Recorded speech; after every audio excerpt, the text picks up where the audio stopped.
how's Joe doing today? Yeah, not too bad. You? I'm good, man. I'm sitting here in my camper in my in-laws' backyard. Oh, nice. I had this camper down at the lake last weekend, and we had a tornado come through, so I had to get my camper out there and get a couple things fixed on it. But nobody got hurt or killed, so it was a good day. Yes, always good. Yeah, I keep seeing a few videos. There's quite a few going around at the minute, tornadoes. It must be the season for it, I guess. Yeah, and it seems like used to what we call Tornado Alley was further west, but it seems like it's starting to attack more of the eastern part of the Midwest in the States these days. So it's hitting Nashville really hard a lot. And even over here in eastern Kentucky, where my wife is from, where I'm at right now, which is, the last tornado they had here was like 1974. Oh, wow. So, yeah. Been a minute then. Lucky me. Yes. So the kind of first question I had for you was, how would you describe your sound? I know it's rooted in country for sure, but there's quite a lot else going on, I thought.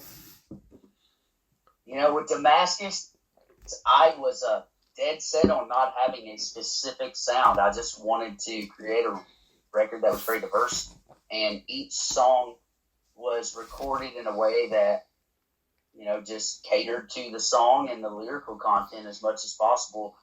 I grew up listening to a lot of Heartland rock, a lot of Steve Earle, John Cougar, oh, cool. Bruce Springsteen. So I think message-wise, my inspiration comes from them, but sonically, my producer, Oscar Charles, is a huge Black Keys, White Stripes, Alabama Shakes, stuff like that. And so we were able to mix a lot of that. We also enjoy a lot of lo-fi, rock and lo-fi hip-hop. So we got to implement a lot of that into this record. So I guess I would just say my sound is honest. We're just trying to create an honest sound that is true to each song. And whether it sounds like honky tonk or gospel or rock or R&B or whatever, I just want to. The whole goal here is to just evoke some kind of emotion from the song or memory or whatever. So whatever caters to that. No, sounds good. And what would you say the state of country music is like, in your opinion, at the minute? I know it's obviously taken off massively all over the place nowadays. It's beautiful chaos, man. Obviously I don't like it all, I'm not a fan of all of it, but I am a fan of people being able to come in and just do whatever. I think the days of genres are kind of coming to an end. We are all melting pots at this day and age with music. We've grown up listening to so much. The country sound was the country sound because country music was just being developed. The rock sound was the rock sound because rock was just being developed.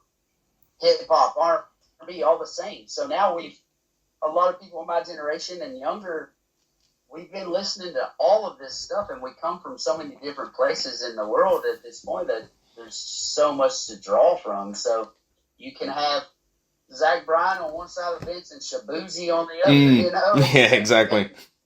And then Zach Top somewhere in the middle, It's like you can do whatever you want to. Music City is officially Music City. It's not just Country Music City. And some people hate that. I really don't give a shit, man. I just want people to live their life and create and do what they love and have a good time doing it. Of course, I have my knee-jerk reaction sometimes when I hear shit. And I'm just like, oh my God. But, yes. At the end of the day, we're all just trying to do the same thing. We want to sing and write songs and do what we love, and kudos to anybody who's truly doing that. Oh, yeah, that's a good way of putting it. I was listening to the new Shabuzi album that came out today. Actually, it's pretty good. I haven't listened, but I'll give it a shot. It's like it's different. Yeah, and he's doing his thing his way, and I can respect that any day. And so obviously you had the album out couple of months ago now, right? Start of the year? Yeah, I think April 19th, the day before 420, completely, so everyone can pass it around. It seems to have been pretty well received, right? I've read a couple of reviews outside of my one that were pretty positive.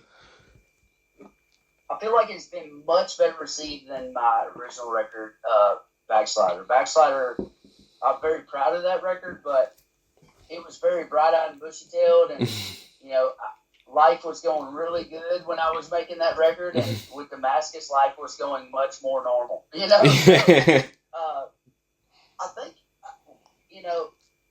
obviously I don't know what people were thinking truly, but I do believe that my overall theme for this record was just the struggle that I was seeing in the world, and I feel like there's a lot of people who are struggling, a lot of people that are pissed off, and would just like to know that somebody's been there, or at least sees what's going on and wants to talk about it. And the longer, with Backslider, it was like everybody was really excited for a little while, and then it just went away. And with Damascus, it seems like the longer it's out, the more people are starting to talk about it. Cool. And I hope that's true, because I'm still out here doing it. I'm just trying to keep the boat going down the river. I assumed it kind of like the whole wanting to show that you are kind of understanding where people are coming from. I assume that played into the title then of Damascus, because it's kind of an interesting pick these days. Yeah, Damascus, obviously the story from the Bible with the Apostle Paul, on the road to Damascus is where the idea originally came from. Because I had no idea where I was going after that first record. I'd done everything I ever dreamt of. I got a record deal, a published deal. We had number one. My life was in this amazing place that I wasn't familiar with.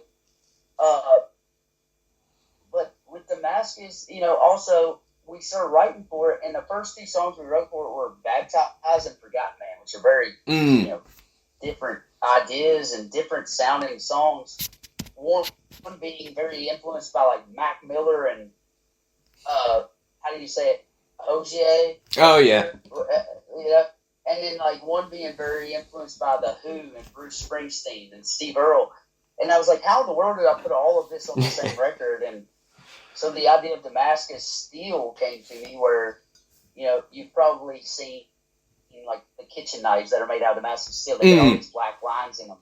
So what you do to make that, I actually made one of those knives with a knife maker in Tennessee here a while back.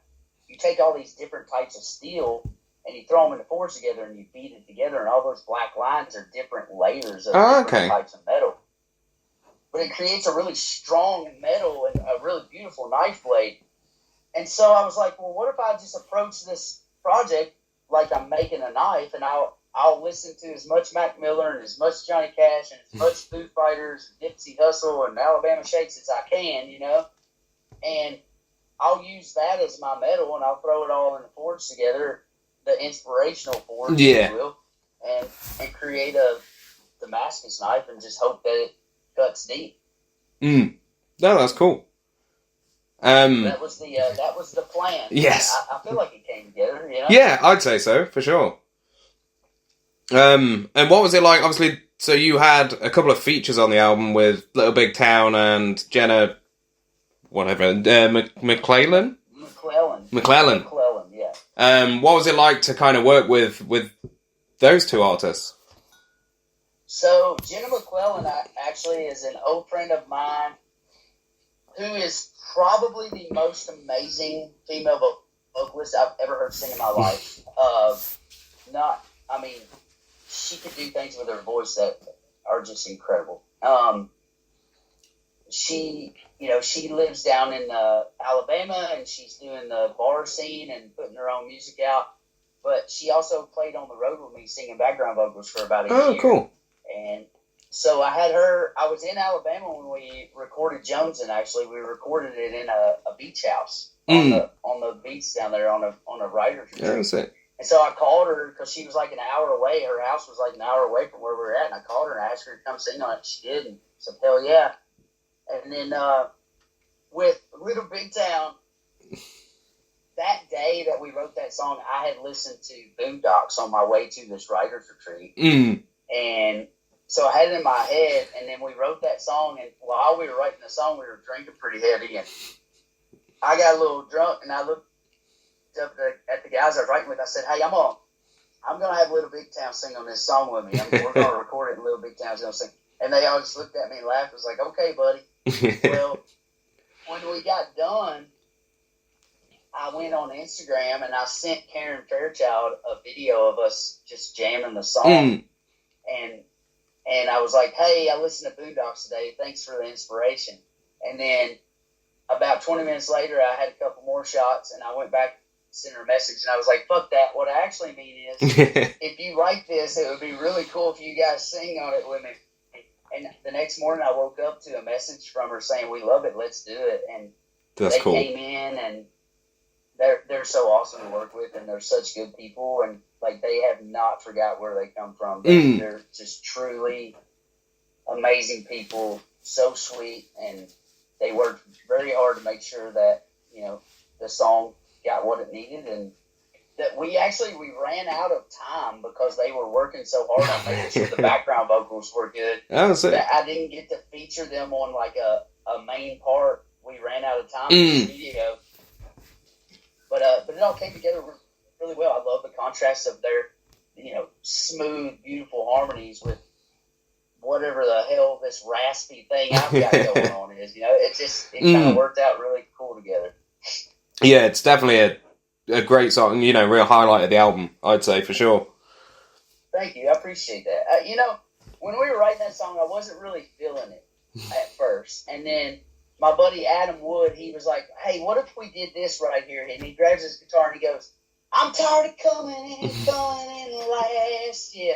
And I was like, hell yeah, I feel that shit. I am tired of coming in last, man. I'm putting in a first place effort every day. What the hell, you know? And, you know, we had came in first, you know, with My Boy off the first record. We got to ring the bell. That was amazing, but it was kind of like after that, it was just like I was forgot about, you know, or I was the dog that got kicked out of the house and was living in the yard now. Hence the song Outside Dog. So I grew a little frustrated, and when he said that line, I was like, I feel that way, and I know the guy swinging the hammer or turning the wrench. Feels that way too. So we brought it to life, man, and I'm glad to have that song on the record. I think that was that song's also my tip of the hat to just country music, you know, and or wherever country music was at the time when we wrote it. So yes. And I know, obviously, you said the album's only just come out. I imagine you've at least got a couple of things in the works for whatever's coming next. Man, I had no earthly idea what the hell I was doing. I've been writing a little bit, but I don't want to be. When Backslider came out, I couldn't wait to write more because I felt like I hadn't said it all. With Damascus, I feel like I finally created the record I've always wanted to create. Yes. And I've said the things that I want to say. And so now, you know, I'm toying with the idea of doing maybe a more R&B-ish soul kind of record. Oh, that'd be cool.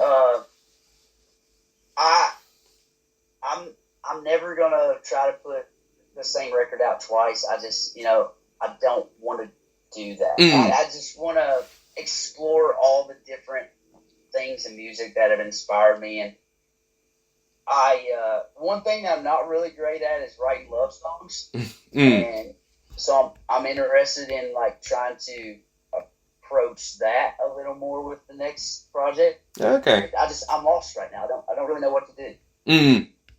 Yeah, it's such a weird landscape as well at the minute to release music into, I imagine. I know a lot of people are just doing singles or EPs or, you know, like, it's all over the place. Hell, I might just do the reverse Jelly Roll. I'll just put a hip-hop record out. Yeah. That'd be cool. You hear my hillbilly ass rapping? It might sort of kickstart some sort of new subgenre somehow. Could be cool. We'll see what happens. And you've got quite a busy rest of the year planned, right? I saw quite a few tour dates on your website. Yeah, I mean, definitely. I'll take more if they'll come. But we've got some shows with Brothers Osborne, Midland, Miranda Lambert, Travis Tritt. I'm hoping to come back over y'all's way. last year I broke my ankle a week before I was supposed to fly out there, and I wasn't able to come. So hopefully they're not too gun shy to invite me back. That would be really cool to come back and see you guys. So, but yeah, we're just out grinding, man. I'm just trying to spread the word and spread the music and keep gaining fans. I'm doing it like Noah's Ark, baby. 2 by 2. Come on in, you know? Yeah, I mean, country's taken off massively over here the last couple of years, so I'm sure you could probably get over here relatively easily. Yeah, it's like Laney said, man, country's cool again. Yeah, very much. It is.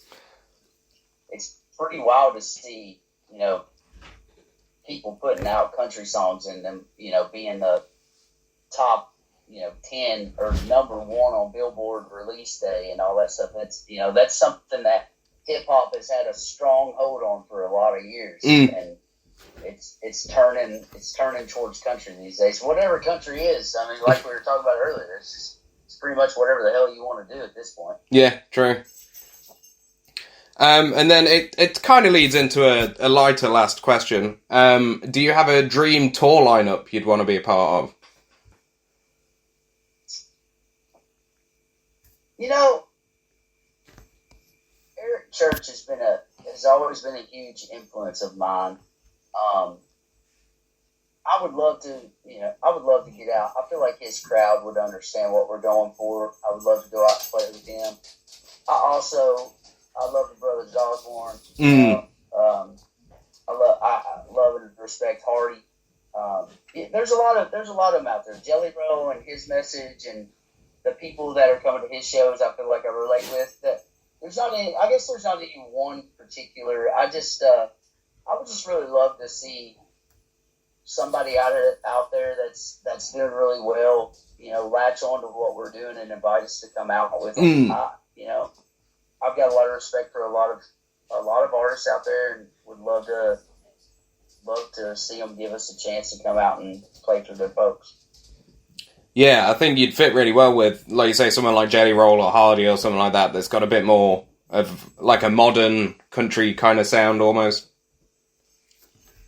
Yeah, and I just see the people that are at those shows too, man, and it's like it just looks like my buddies from back home. So, you know, I understand these people, you know? I get it, so it'd be cool. Yeah, for sure.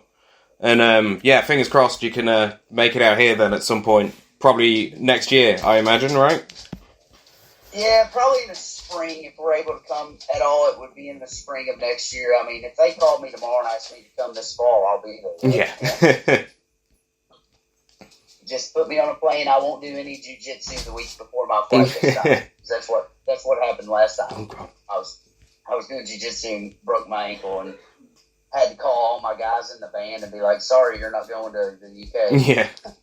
Sounds painful. It sucked. It was painful. It was more painful on the heart than it was the ankle. It was rough. But it's all right. They'll have us back. Truly to God. Yes. Yeah, for sure. But yeah, that's all I've got anyway. So thank you for taking the time out to sit down. Well, I appreciate you, Joe. Where are you based out of, man? So I'm just outside Nottingham. Okay. So I've been to Nottingham, so hopefully we can come over and see you guys over there. I don't know, man. I just love it over there. I don't think there's any place on earth that I love more that I've been to than when I came over there. My wife and I came over for a week on vacation, and it was sun shining and 72 degrees for 5 days in a row. In London. God, that's pretty rare. It's unheard of. Yeah. It was amazing. So I got a great first impression of London, and then I loved Manchester as well. And we went up to Glasgow, and that was really, or Glasgow, or however they say over there. But hey, Joe, I appreciate your time, man. Yeah, no worries. And yeah, like I say, thank you for taking the time to chat. Hopefully be able to catch you at a show. Yes, sir. Come and see us when you get a chance. Yes, for sure. Take care, buddy. I got a little white house with a flag in the front. The way that it is the way that it was. Dirt turns to mud here, steel turns to rust. The color of my neck's still the same as my blood. Damn.